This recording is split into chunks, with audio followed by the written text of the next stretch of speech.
Shri T N Prathapan, വലിയ രീതിയിലുള്ള പ്രതിഷേധങ്ങൾ രാജ്യത്തിൻ്റെ വിവിധ ഭാഗങ്ങൾ രാജ്യവ്യാപകമായി തന്നെ അലയടിക്കുകയാണ്. പക്ഷേ പ്രതിപക്ഷത്തെ വലിയ രീതിയിൽ അടിച്ചമർത്തുന്നതിനുള്ള ശ്രമമാണ് ഭരണകക്ഷിയുടെ ഭാഗത്തു നിന്നും ഉണ്ടാകുന്നത്. സഭയ്ക്കകത്തും പുറത്തും ശക്തമായ പ്രതിഷേധങ്ങൾ നടക്കുന്നു. ഇന്നലെ ആണെങ്കിൽ പോലും വലിയ രീതിയിലുള്ള പ്രതിഷേധം നടന്നു. എം പിമാരെയൊക്കെ വലിച്ചിഴച്ചുകൊണ്ട് തന്നെ പോകുന്ന നടപടിയിലേക്കൊക്കെ പോലീസ് സംവിധാനങ്ങളെ ഉപയോഗിക്കുന്നു. ഈ നിലവിലെ ഈ പ്രതിഷേധം ശക്തമായ രീതിയിൽ തന്നെ മുന്നോട്ട് കൊണ്ടുപോവുകയാണല്ലോ. ഏത് രീതിയിലാണ് പ്രതിഷേധ പരിപാടികൾ മുന്നോട്ട് കൊണ്ടുപോകുന്നത്? ഞങ്ങള് പാർലമെന്റിനകത്ത് അഭിപ്രായ സ്വാതന്ത്ര്യം നിഷേധിച്ചതിനെ പാർലമെന്റിൽ തന്നെ ചോദ്യം ചെയ്തുകൊണ്ടിരിക്കുകയാണ്. അത് ഇന്ത്യയിലെ 18 പ്രതിപക്ഷ പാർട്ടികൾ ഒറ്റക്കെട്ടായാണ് പാർലമെന്റിൽ ഈ കാര്യത്തിലുള്ളത്. ഇന്ത്യയിലെ 18 പ്രതിപക്ഷ പാർട്ടികൾ എന്ന് പറഞ്ഞാൽ കഴിഞ്ഞ പാർലമെന്റ് തെരഞ്ഞെടുപ്പിൽ 46.5% വോട്ട് ലഭിച്ചവരാണ് ഇന്ത്യയിലെ 18 പ്രതിപക്ഷ പാർട്ടികൾ.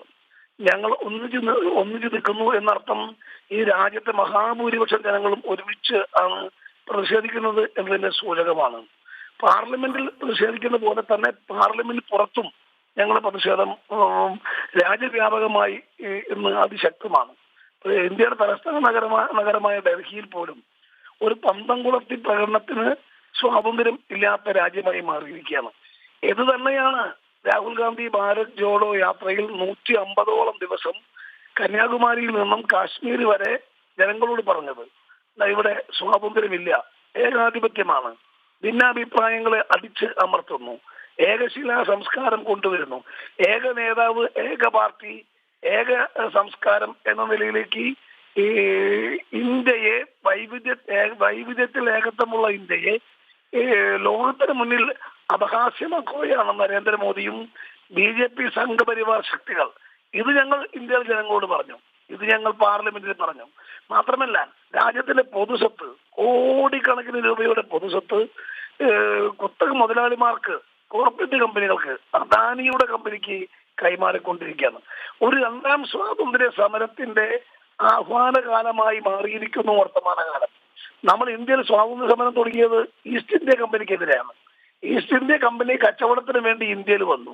ആ ഈസ്റ്റ് ഇന്ത്യ കമ്പനി കച്ചവടത്തിന് വേണ്ടി വന്ന് അവർ പിന്നീട് ബ്രിട്ടീഷ് ആധിപത്യം ഇന്ത്യയിൽ സ്ഥാപിക്കുന്നതിന് കാരണക്കാരായി. ആ ഈസ്റ്റ് ഇന്ത്യ കമ്പനിയുടെ നേതൃത്വത്തിൽ വന്ന ബ്രിട്ടീഷിനെ ഇന്ത്യയിൽ നിന്ന് മാറ്റി നമ്മുടെ സ്വാതന്ത്ര്യം ഉറപ്പിക്കാൻ വേണ്ടിയാണ് മഹാത്മാഗാന്ധി ഉൾപ്പെടെയുള്ള ധീരദേശ സ്വാതന്ത്ര്യ സമരം നടത്തിയതും നിരവധി പേർ രക്തസാക്ഷികളാകേണ്ടി വന്നതും. ഇതാ ഇന്ന് അദാനി എന്ന ഒരു കോടീശ്വരന്റെ, പ്രധാനമന്ത്രിയുടെ ഉറ്റ സുഹൃത്തിന്റെ കോർപ്പറേറ്റ് കമ്പനിക്ക് ഇന്ത്യ രാജ്യം തീരെഴുതി കൊടുക്കുകയാണ്. നമ്മുടെ വിമാനത്താവളങ്ങൾ, തുറമുഖങ്ങൾ, റെയിൽവേ, പിന്നെ റിന്യൂവബിൾ എനർജി, IT തുടങ്ങി പെട്രോളിയം ഉൽപ്പന്നങ്ങളുടെ റീറ്റെയിൽ വിൽപ്പന ഉൾപ്പെടെ, ഗ്യാസ്, കുടുംബങ്ങൾക്ക് കൊടുക്കുന്ന വാതക പൈപ്പ് ഉൾപ്പെടെയുള്ള എല്ലാ മേഖലകളും, റീറ്റെയിൽ മേഖല ഉൾപ്പെടെയുള്ള എല്ലാം ഒരു വ്യക്തിയുടെ കയ്യിലേക്ക് കൊടുക്കണം. ടെലികോം ഉൾപ്പെടെ എല്ലാം, അച്ചടി മാധ്യമങ്ങളും ദൃശ്യമാധ്യമങ്ങളും പോലും ഈ കമ്പനിയുടെ കയ്യിലേക്ക് വരിക. അതർത്ഥം ഒരു വ്യക്തിയുടെ കയ്യിലേക്ക്, ഒരു കോർപ്പറേറ്റ് ഭീമന്റെ കയ്യിലേക്ക് രാജ്യം മുഴുവൻ കൈമാറും. രാജ്യത്തിന്റെ പൊതുമുതലുകളായ LIC, അതേപോലെ തന്നെ സ്റ്റേറ്റ് ബാങ്ക് ഓഫ് ഇന്ത്യ, നമ്മുടെ PF-ന്റെ പണം നിക്ഷേപിക്കപ്പെടുന്ന സ്ഥാപനങ്ങൾ, EPF ഉൾപ്പെടെ ഇതെല്ലാം ഒരു വ്യക്തിക്ക് കൊടുക്കുകയാണ്. ഇതിനെതിരാണ് ഞങ്ങളുടെ സമരം. ഞങ്ങൾ പറയുന്നു, ഇത് ഇന്ത്യ ഭരിക്കുന്ന പ്രധാനമന്ത്രിയും ആ പ്രധാനമന്ത്രിയുടെ പാർട്ടിയും ആ പാർട്ടിക്ക് താത്വിക അടിത്തറ കൊടുക്കുന്ന RSS-ഉം കൂടി ചേർന്നുകൊണ്ട് ഒരു കമ്പനിക്ക് ഇന്ത്യ വിൽക്കുകയാണ്, കൈമാറിക്കൊണ്ടിരിക്കുകയാണ്. ഇത് തന്നെയാണ് സ്വാതന്ത്ര്യ സമര കാലഘട്ടത്തിൽ മഹാത്മാഗാന്ധിയും നമ്മളും പറഞ്ഞത്.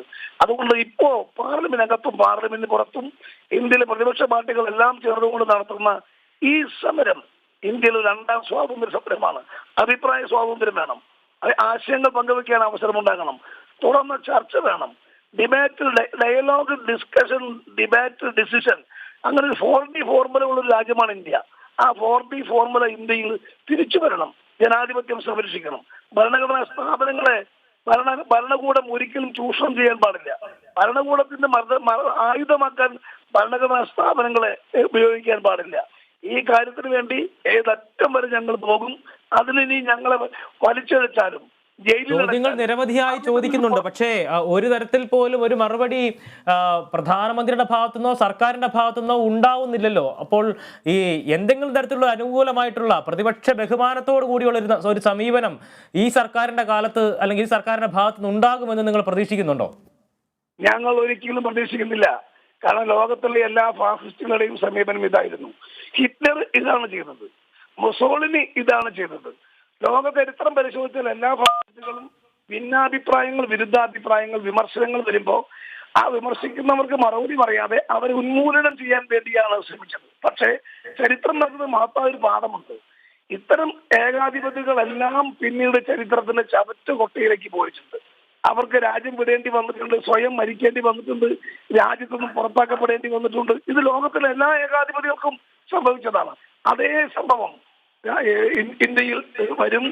ഈ മറുപടി പറയാത്ത പ്രധാനമന്ത്രി, മറുപടി പറയാത്ത പാർട്ടിയും, അഭിപ്രായം പറയുന്നവരെ പീഡിപ്പിക്കുന്ന ഭരണകൂടവും അവസാനം ജനങ്ങളുടെ മുന്നിൽ മുട്ടുമടക്കേണ്ടി വരും. ആ മുട്ടുമടക്കുന്നവരെ ഞങ്ങളെ പ്രക്ഷോഭം തുടരും. സ്പീക്കർക്കെതിരെ അവകാശ ലംഘനത്തിന് നോട്ടീസ് നൽകേണ്ട ഒരു സാഹചര്യത്തിലേക്ക് പ്രതിപക്ഷ പാർട്ടികൾ എത്തുകയാണ്. ഈ ഒരു സാഹചര്യത്തെ എങ്ങനെയാണ് അങ്ങ് വിലയിരുത്തുന്നത്? ഈ ഒരു നടപടിയിലേക്ക് എങ്ങനെയാണ് പോകുന്നത്? കാരണം ഞങ്ങൾ പാർലമെന്റിൽ പറഞ്ഞു, നമ്മുടെ പാർലമെന്റിൽ കീഴടക്കേണ്ട നിയമസഭയിലും, ഞാൻ 15 വർഷം കേരള നിയമസഭ അംഗമായിരുന്ന ആളാണ്. ഒരു വ്യക്തിയെ കുറിച്ച് എന്തെങ്കിലും ഒരു പരാമർശം പാർലമെന്റിൽ അംഗങ്ങളായ മറ്റൊരു വ്യക്തി നടത്തിയാൽ പേഴ്സണൽ എക്സ്പ്ലനേഷൻ എന്ന് പറയും, വ്യക്തി വിശദീകരണം. ആ വ്യക്തി വിശദീകരണത്തിന് പാർലമെന്റിൽ കീഴ്വഴക്കങ്ങളുണ്ട്, നിയമസഭകളിലും കീഴ്വഴക്കങ്ങളുണ്ട്. ഇന്ത്യൻ പാർലമെന്റിൽ 4 കേന്ദ്രമന്ത്രിമാരുൾപ്പെടെ BJP അംഗങ്ങൾ രാഹുൽ ഗാന്ധിക്കെതിരെ വ്യക്തി വിമർശനം നടത്തി, രൂക്ഷമായ വ്യക്തി വിമർശനം നടത്തി. രാഹുൽ ഗാന്ധി നേരിട്ട് സ്പീക്കറോട് സംസാരിച്ചു, സ്പീക്കർക്ക് കത്ത് കൊടുത്തു, ഞങ്ങൾ പാർലമെന്റിൽ അടിയന്തര പ്രമേയം കൊടുത്തു, നിരന്തരമായി ചോദിച്ചു രാഹുൽ ഗാന്ധിക്ക് നേരെ വന്ന വ്യക്തി വിമർശനത്തിന് പേഴ്സണൽ എക്സ്പ്ലനേഷൻ കൊടുക്കാൻ പാർലമെന്റ് കീഴ്വഴക്ക പ്രകാരം അവസരം നൽകണമെന്ന്. നോ, സ്പീക്കർ അതിന് സമ്മതിച്ചില്ല, അനുവദിച്ചില്ല. നേരിട്ട് കണ്ടിട്ടും കത്ത് കൊടുത്തിട്ടും പാർലമെന്റ് ഞങ്ങൾ ഉൾപ്പെടെ പറഞ്ഞിട്ടും സമ്മതിക്കാൻ സ്പീക്കർ തയ്യാറായില്ല. അതിനുശേഷം ഈ സൂറത്ത് മജിസ്ട്രേറ്റ് കോടതിയിലെ വിധി വന്നപ്പോ മിനിറ്റുകൾക്കുള്ളിൽ ആ വിധി നടപ്പിലാക്കി മാത്രമല്ല, പിന്നീട് ഇപ്പോ രാഹുൽ ഗാന്ധി താമസിക്കുന്ന വീട് ഒഴിഞ്ഞു കൊടുക്കാൻ കത്ത് കൊടുക്കും, വീട് ഒഴിഞ്ഞു കൊടുക്കും. രാഹുൽ ഗാന്ധിക്ക് താമസിക്കാനുള്ള വീട് ഗവൺമെന്റ് വീടിന്റെ ആവശ്യമില്ല.